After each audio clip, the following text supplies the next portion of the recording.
Hello and welcome to The Habit Architect. My name is Michael Cups. As usual, I'm glad to have everybody here on a Thursday morning. Please do fill out a question or chat on YouTube or LinkedIn, depending on where you're linked into us, and we'll share that with our guest. I'm excited about our guest today because I actually went through his science a week ago, I think, where we're going to talk about this predictive index in his company. But he put me through the test, which was easy to do. It's about 15 minutes of my time, and he came back with insights that blew my mind. And we're going to talk a little bit about how companies can use that science to get better at putting people in the right roles to succeed. So we'll talk more about that. In the meantime, I do want you to go, whatever platform you're listening to this on, if it's Spotify or YouTube or what have you, do go hit that favorite button, that subscribe button, that follow button, whatever it is on your platform of choice. That means a lot to us if you can do that. And of course, make comments and tell us what you think about the podcast. So let's bring on our guest. Jason Taylor is a president of Jet Coaching Company, as well as managing principal at Predictive Success Corporation. And what this is about is, I think we've all met somebody that is really good at a job and they get promoted, and maybe they're not as good at that job, or maybe they're unhappy in that job. Jason's going to be able to dissect why that happens a little bit, and how we can actually get better at making sure that we're hiring the right people and putting them in the right roles to be successful. So let's bring Jason from backstage. Hello, Jason. Hey, good morning, Michael. How are you today? Good. It's good to see you again. And I didn't start with it, but I wanted to mention that you and I both are cancer survivors. So yay us, right? Yes, we are. Yeah, it's nice being nobody really knows what you go through until you go through it, right? And Yeah. I always say there's so many people out there that have it. It's the one common trait that you actually don't want to have with somebody, but when it does happen, it's just you know what the fight they went through. So yeah, no, congratulations on your journey as well. Yeah, exactly. That is nice to see people come out the other side of that. So, and you're right, it is a hard journey, but glad you made it through. And I'm glad you're here today. I gave you a slight introduction, but why don't you introduce yourself, just because you'll probably do more about the details. Yeah, absolutely. So I'm a managing principal at a company, our company called Predictive Success. I help businesses realize the potential of their current employees. And not only that, make informed, data-driven decisions that are analytical in nature to see if we're going to have the right person in the right role, and how is this team going to engage with each other. So I often say, every business has a strategy, whether it's a small business, medium business, large, every business has a strategy. That strategy is to obtain results, obviously, right? But what a lot of leaders sometimes forget about is the link between those two things is people. Right. So if we can hire with intention, if we can inspire our current team, engage them, and know what leadership team is actually leading those teams, we can actually get to our results a little quicker. Yeah, absolutely. And that's I wanted to start there, because when you think about misalignment, a bad hire costs a lot of money, because you end up replacing them. They're unhappy. You're unhappy. The team gets unsettled. But even more so when you're in a company, I've seen this a lot because I've been around sales and marketing for tech companies for too many years. And what happens is there's a really good salesperson and they get promoted to sales manager, or a really good marketing person that's creative, and then they get put into a manager's job and they're looking at metrics instead of doing the work that they like to do. And that misalignment while it's a good assumption your best marketing person is going to be the best manager, without kind of understanding that could be a big mistake, right? I mean, that misalignment is a big thing. Yeah, it's absolutely a mistake that many people make, right? So we often say, exactly what you said, the best salesperson is going to be Sally's the best salesperson we have. Sally needs to be the sales manager because she's going to exude that to the sales team. But that's not the case. Does Sally actually have the behaviors that are needed to actually be that sales manager? So, the way I usually put it is, just as people have behaviors, so do roles. Roles and jobs have behaviors as well. And when we can assess the role, and the great thing is it takes 10 minutes to assess a role properly. Yeah. When we assess a role in 10 minutes, we have a scientifically validated behavioral framework of what we're looking for in that role. Then we take the behaviors of the person and we actually put them over top of that role, and we see the fits and the gaps immediately. And then we can actually plan succession planning as well, right? So it's not just about, hey, what's Sally's next job? It's also about, how do we keep Sally in this company for a long time? How do we actually see what her roadmap is in this company so she's going to thrive, and in turn, we're going to thrive as well? Yeah. Well, do you have any stats on what that misalignment is? Or sorry to put you on the spot. We didn't talk about this beforehand, but how many bad hires are there, and what does that do to a company, or and even figuratively, if you can talk about that? Yeah, well, it depends on the position, actually, Michael. So it's a great Okay. question. So it depends on when we're talking about hourly, lower, not lower positions, but more hourly positions. Yeah. Turnover seems to be higher. When we're talking about salary, it tends to lower a bit. Okay. The point that you have to think about, though, is if I'm in a high turnover role, that's usually high turnover is anywhere from 20 to 30%. Anywhere between 10 and 20% is kind of where the average is, and below Okay. 10%, that's what sometimes I call healthy turnover. If we actually need turnover and we actually Right. want to make some tweaks to our business. But what I do is I work with the leadership teams, the CEOs and the owners and the founders and the VPs, and say, hey, how do we want to build this thing so we can actually, again, make some money along the way? Yeah. Yeah. And it's interesting. So why don't we give a frame for our audience about what it is that predictive index does? Because I did it last week. You asked me to and you sent me and it was quite. Sure. It's an interesting thing, right? You're just picking words, and then all of a sudden came back with a report that was quite amazing. So Yeah. what's going on there? What is that? What is the science behind it? Yeah, so the science behind it is we measure 4 factors on every human being. So we measure the dominance factor, we measure the extroversion factor, we measure the patience factor, and we measure the formality factor. And we give you 2 questions. And our whole concept is, how can we do this fast, simple, so people are engaged and we can get the true logistics and analytics of a person that we need, right? So by answering 2 questions and picking the words, that's all it is. It takes 5 minutes. Those words that they pick go into a different bucket, a dominance bucket, an extroversion bucket, a patience bucket, or a formality bucket. That creates a spread of the profile, and we see what that person needs and how they're going to behave because of their needs, to ensure that they're happy in what they do. Yeah, yeah, and that's a big part of it, right? Comfort in the position.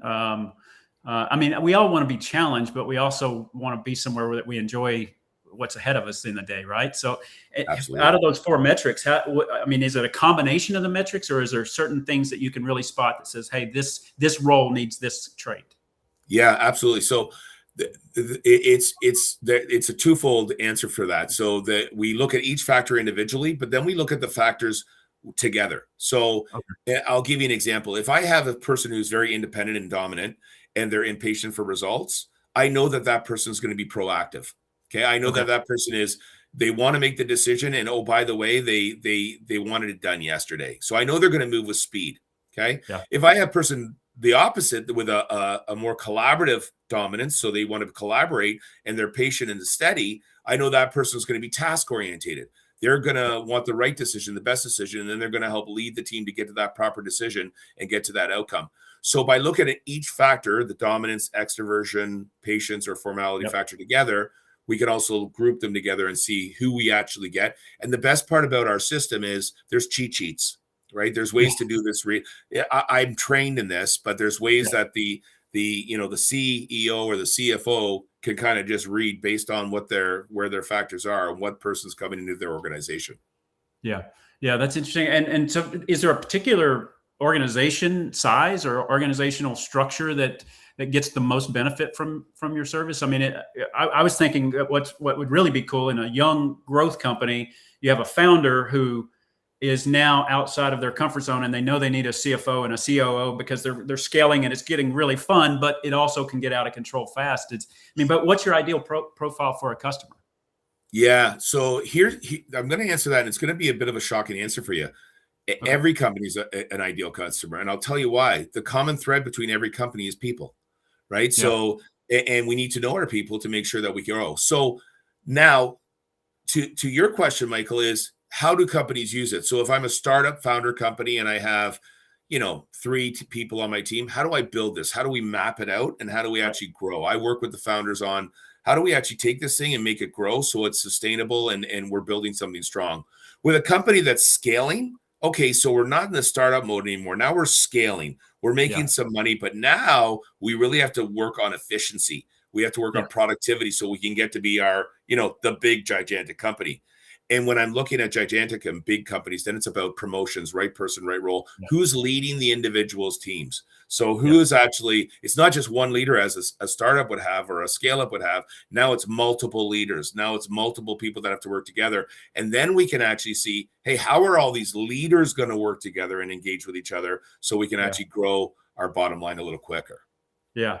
Yeah, that's interesting because some of those traits, like you said earlier, you have a dominant trait and you want your answers yesterday you got to figure out a way to make that work together, because what you may not need in the COO role is that you need somebody that's more calculated and so managing interpersonal skills between the leadership team as well, right? That's right, because sometimes you're working with a leadership team and you're thinking, man, why doesn't he understand what I'm saying here? I don't get why he doesn't understand my point of view. Or and by the way, they're saying the same thing about you. They're saying, I don't understand why he's coming up with these ideas. When we actually know how we behave, and I like to put teams in 4 quadrants. I put people in, are they in the innovation and agile quadrant? Are they in the results and discipline quadrant? Are they in the process and precision quadrant? Or are they in the teamwork and employee experience quadrant? And then how do we double down on our strengths as a team? How do we balance out the team if needed, right? Yeah. And how do we know then, based through science and analytics, hey, you know what? Russ isn't going to talk to me like that. He's going to be short, curt, to the point. But that doesn't mean Russ doesn't like me. It just means that that's who Russ is.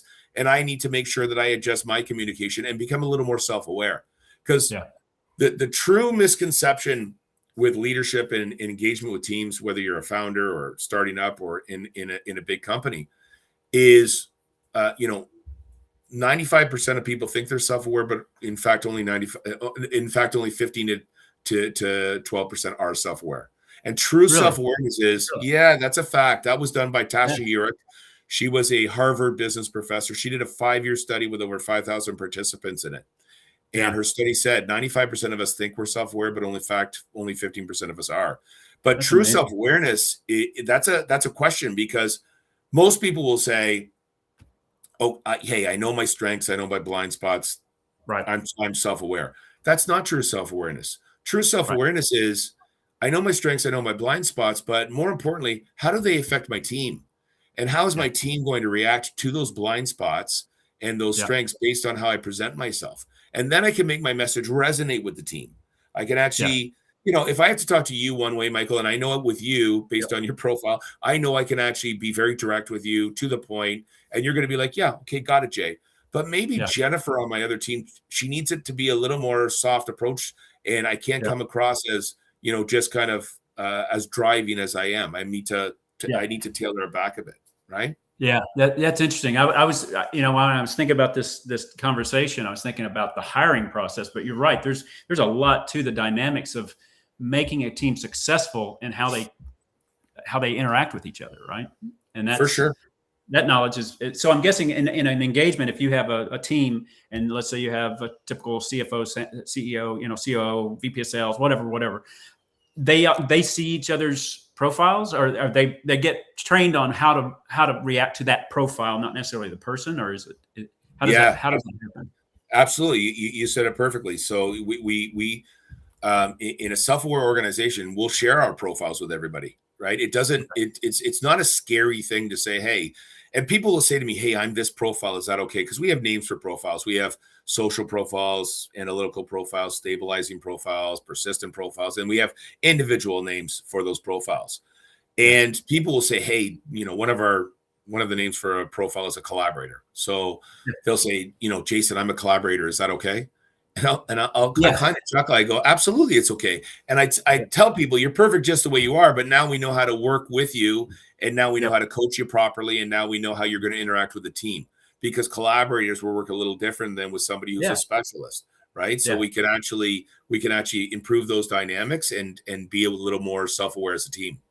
Yeah, which is an interesting statement, because when you think about that, there's no wrong answer to the test. Right? Yeah. It's just we're finding out who you are. But our culture says, oh, I've got to nail this thing because I want that promotion and I want this and that. And so there's it's kind of this driven innate, perception that we need to do well on it. But it's really just saying who you are, right? That's right. It's just saying who's coming on the team, and then how is that person going to engage with my team, and how do I need to make sure I engage with them as well. Yeah. So, well, look, can we talk a little bit about the individuals that, number one, take the test and are, I mean,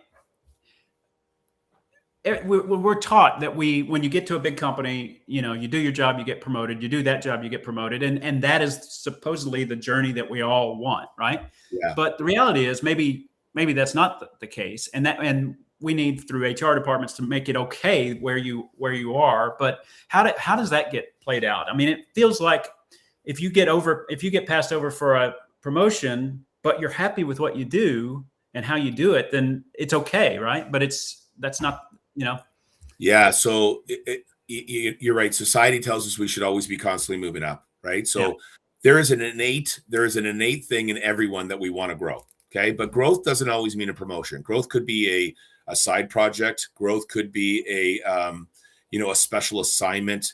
Growth could yeah, be, lateral move, right? So my brain's working a little differently. But what I like to focus on is, hey, who's our high performers, and let's map out what their succession looks like, right? yeah, And we map that out by assessing every role in the company, whether that role is full or vacant or whatnot. We map out every role in the company so we can see a path for people. Okay. right, But then right, I give permission to people when they say, hey, you know what? I'm really happy to where I am. I'm enjoying life. And yeah, that's okay. Right. yeah, Not everybody needs to be president of the company. Not yeah, everybody needs to be the VP or the director of the company. Some people are very happy with what they do. From personal experience, I managed and led a very high performing team at Labatt's mhm, in Canada, yeah, and I was doing reviews one day, and we were talking about succession planning and whatnot. I was speaking to one of the salespeople there, and he was almost scared to tell me, I'm really happy doing what I'm doing. I'm enjoying it. I yeah, make good money with the commissions and all that stuff yeah, around and yeah, what I'm doing. But he was scared to say, I'm not looking at a promotion right now. I'm really and I actually said to him, it's okay. That's all right. We actually need people that say, I'm really cool where I am right now and I'm enjoying it. yeah. Maybe in 2 years that changes, but right now I'm good. Yeah, yeah, that's fantastic. And it's right. And people are. I mean, we're multi. Our job is one piece of our overall life, right? And so Yeah. some people might enjoy volunteering in their local community versus working, traveling all the time where they can't give back to their community. So it Absolutely. it, it is something, that question that needs to be asked, I think. And I don't know if it's asked a lot. Especially in the mid-sized companies. I think mid-sized companies are growth, like you said, when they're scaling, everybody's trying to think about growth. So they don't really stop and think about, hey, what do we need as a foundation to keep this business running? Right. Absolutely. Yeah. People are scared, and people are scared to have direct conversations sometimes. Yeah. And they think that if they have a direct conversation, it's going to be uncomfortable. And maybe Michael will think I'm not motivated.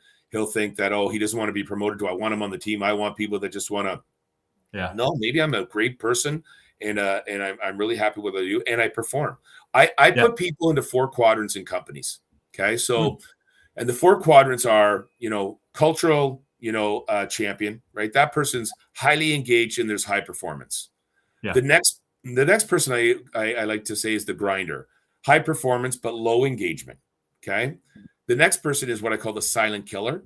That they're highly engaged, performance is low, or Mm, the contaminator, low engagement, low performance, right? yeah. So I kind of map out teams that way on where they are in their career, or where they are. And then I work with the founders and the VPs and the directors and saying, hey, is the person in the right role? So first and foremost, do we want this person to be part of the company? And if they are, okay, let's just map it out where we need to get them to go, because they love being here, but they just, they're not in the right role right now. And once we Yeah. once we do that, we stop eating soup with a fork, and a whole bunch of work and nothing's getting done, right? But Yeah. we get a little more substance, and we can actually move the needle a bit easier. Yeah.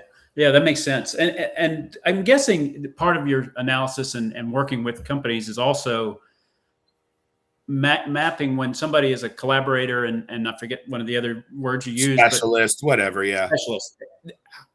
I mean, do you map that? Listen, you have an executive partner over here that's in finance that you need to discuss this way, I mean, do you do that level of coaching?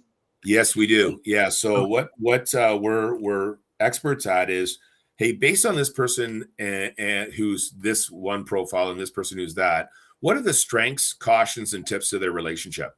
and how Okay. do they like to be communicated with, right? Yeah. So, if I'm going into somebody's office and I know they're incredibly independent and low patience, I know I'm going to have to make a quick, get to the point.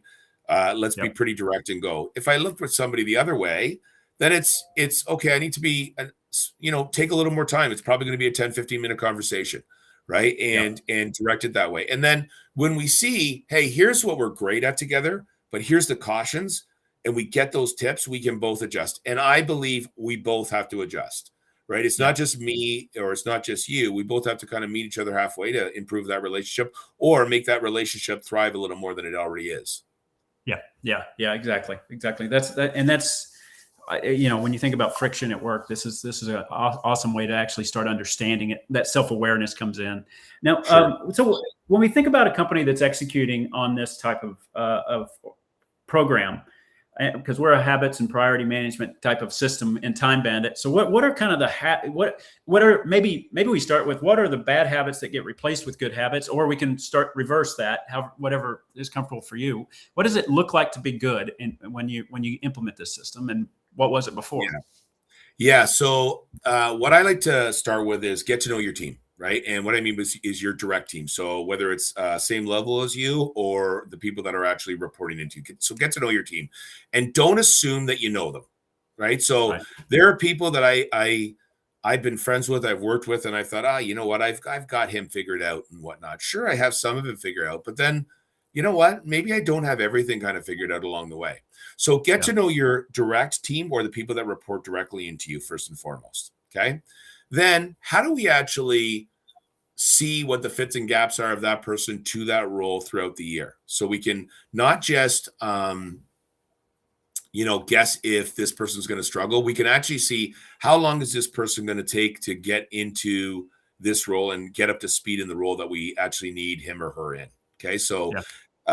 how do we actually coach them properly as opposed to just saying do a better job?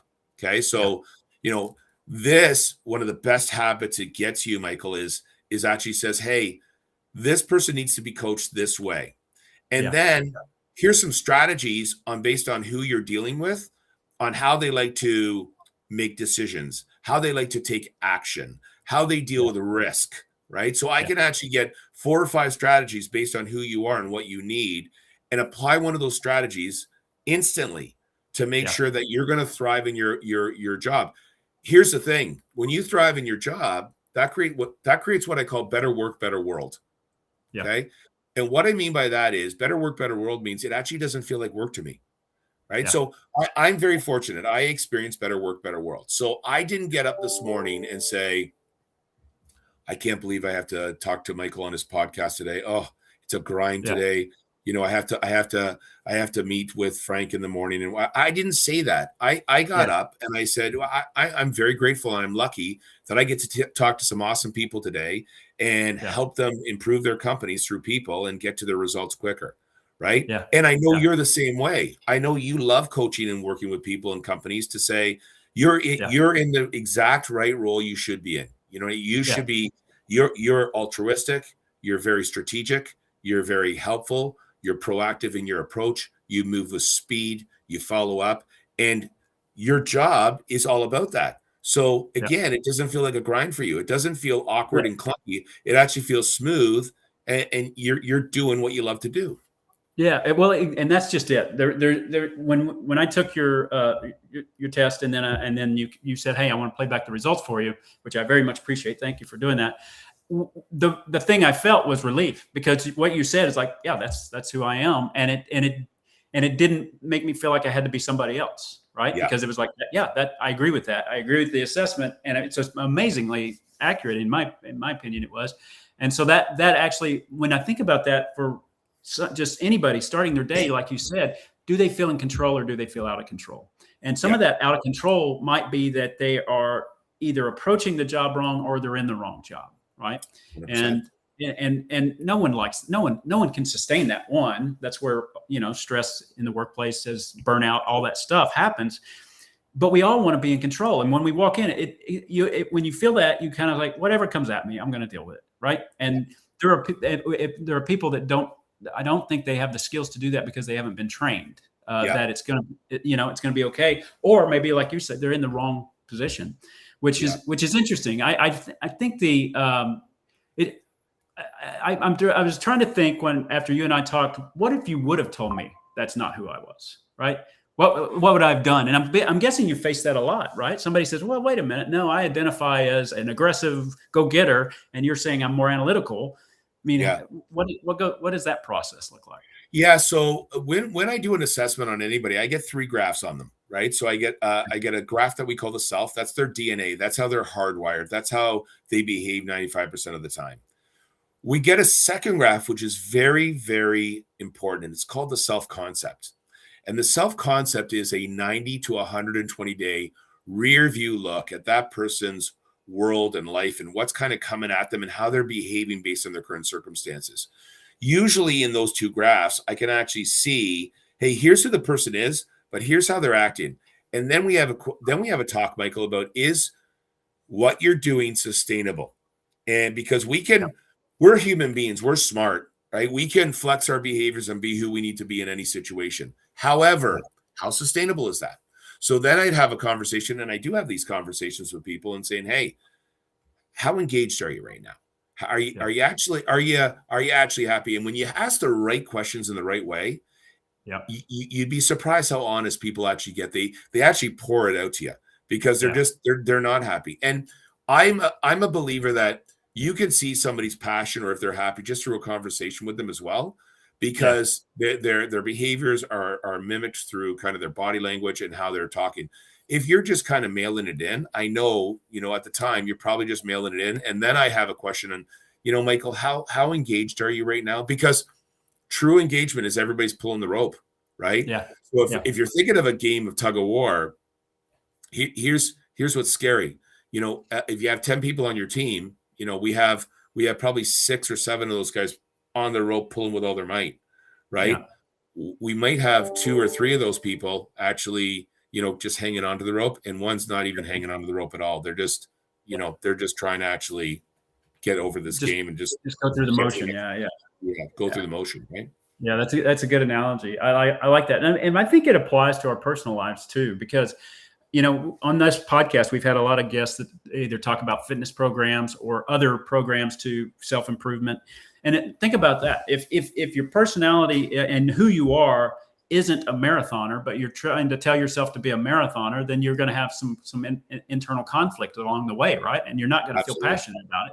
And I think we've all started something, whether it's fitness or something else that we didn't finish, probably not so much because we didn't lack determination. It just wasn't a good fit for us. We just didn't, whatever it was, the environment or the people or whatever. So I think that applies. And it actually, when you were saying that, it's interesting because I think one of our last guests, might have been a guest or 2 back, were marriage counselors, not necessarily counselors. They help facilitate open conversations.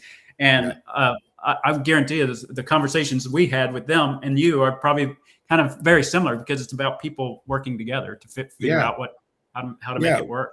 Whether it's a marriage, whether it's a baseball team, football team, work team, it's all teams. It's all people dynamics and relationships, right? So, and then how we're going to work together. We work with a lot of sports teams, right? So we work with the Montreal Canadiens. We've worked with Tampa Bay Lightning, Detroit Red Wings, right? We've worked with baseball teams. It's amazing when you change the team dynamic, whether it's one person or whether it's 5 people or whatever. Yeah, the engagement changes. Changes, right? People will say to me, that team, I can't believe it. They went to the World Series last year, and this year they barely, this year they barely made the playoffs. And I'll say, okay, but there was changes on that team, and they'll say, no, there wasn't. We just changed, a shortstop, or we just changed, a right fielder. And I'll say, no. You change more than that. But even if you just change the shortstop, that changes the dynamic in the locker room, right? And then what I work with leadership teams on is, what is their locker room look like? Right. So the locker room is where you're allowed to challenge and respectfully challenge each other and kind of get alignment, right? But once you're aligned and you're leaving that locker room, you should actually be bulletproof, right? And that means we're all aligned and we're singing the same tune. Yeah. So that's I pointed up here because that's the Texas Rangers when they won the World Series in 23. a lifelong fan. So it was amazing for me and my father because we just love the Rangers. But You love then them. they haven't done anything since, really. And it's interesting because what you just said, I was driving last night and I was listening to a local sports radio station, and they were interviewing people and they were talking about the difference in the clubhouse, that they're Yeah. having fun, that they're more aligned and they get serious about the right things at the right time. And it's interesting because they weren't saying those things in the years they were down, right? So maybe Yeah. this year is our year because they're at least in balance today. They're in Yeah. balance today in the locker room. So Yeah. sorry for your Jays if we beat them. So Yeah, no, I got to tell you, I you don't have to say sorry because you won't beat them. And I'm just joking. We're the same way with the Jays. People look at the Jays last year and they were shocked that the LA Dodgers were not expecting that team that came at them in the World Series. And it was all done through culture and just dynamics. And that team had such a intimate caring for each other. And it was just like, okay, this person's injured. Okay, who's stepping up? Right. Yeah. Or this happened. Okay, we're not out of this game right now. Let's just keep going. And, Game 7 World Series, it was like a hangover happened in the city. It was just it felt dark and heavy the next day, right? But what a ride, right? And it was all driven through people, team engagement, and culture. Yeah, exactly. And you can have that in your company too. So we're about at time here. I enjoyed this conversation. We probably should have another session where we just talk about baseball and team culture because I would love to do that because that's the fun stuff. And it is a business, but it is people too, and that's across the board, I think. So let me. I always ask everybody, what is a habit that Jason will not negotiate? You do it every day, every week. It's your core habit. Yeah, I would break that up into a couple things. So I believe as leaders, you're always on stage. Okay. And I also believe leadership without title, right? So you don't have to be a big leader titleship to actually do what I say I'm going to do. But I believe in, I call it the 2 A's, attitude and activity, right? So wake up, you decide your attitude for the day. And that attitude will thrive based on the activity you set out for your day and the tone. And then I believe in transparency, right? So be transparent as a leader. Don't be the person that is, and I make sure I'm transparent. I don't hide behind a wall or hide behind a desk or whatnot. Get out, see people, talk to people, be that vocal and visual leader. And it's amazing what happens and how much better your life is because you learn from people. Yeah, very well said. Well said. By the way, Brad on LinkedIn said, please talk more about team culture. So, yeah. I think you enjoyed that part of it. Yeah. So yes, Brad, we will. And I hopefully will be on your podcast. We can pick it up there. So you are going to be on my podcast. So we'll get that date going there. That's the People's Playbook. And when we talk about companies, everybody will talk about the SOPs and the standards about sometimes what they forget about is, hey, what's your people playbook? Like, what is the actual, like, how are you actually driving culture in your organization so you can actually, get to your results a little quicker? Culture has a direct line to results for sure. Yeah. And you enjoy it more when you get there together. So that's great. So how do people find you? What, if they want to pick up a conversation, talk with you, Jason, about? Yeah, they can go to my LinkedIn and send me a message and they can actually put your name in there too, Michael. They can actually say, hey, saw you on Michael Cupp's podcast, the Habit Architect. You can also email me direct, jtaylor@predictivesuccess.com, right? So jtaylor@predictivesuccess.com. And I'm pretty fast at getting back to people because I like companies to function well and make that leadership team and that overall team thrive through engagement. Absolutely. And having gray hair, I've lived on teams that were not aligned and teams that were aligned. And the second is so much more fun and powerful, and they achieve great things. So thanks for leading the way with some of that team culture and communication, really. So thanks a lot, Jason, for being here. Everybody, please do go to when you're listening to this podcast, do your favorite, subscribe, like, whatever their platform is, and do look at timebandit.io if you want to learn more about the app and the book. And we'd love to hear from you. Thanks a lot, everybody. We'll see you next time. Thanks, Jason. Thanks, Michael.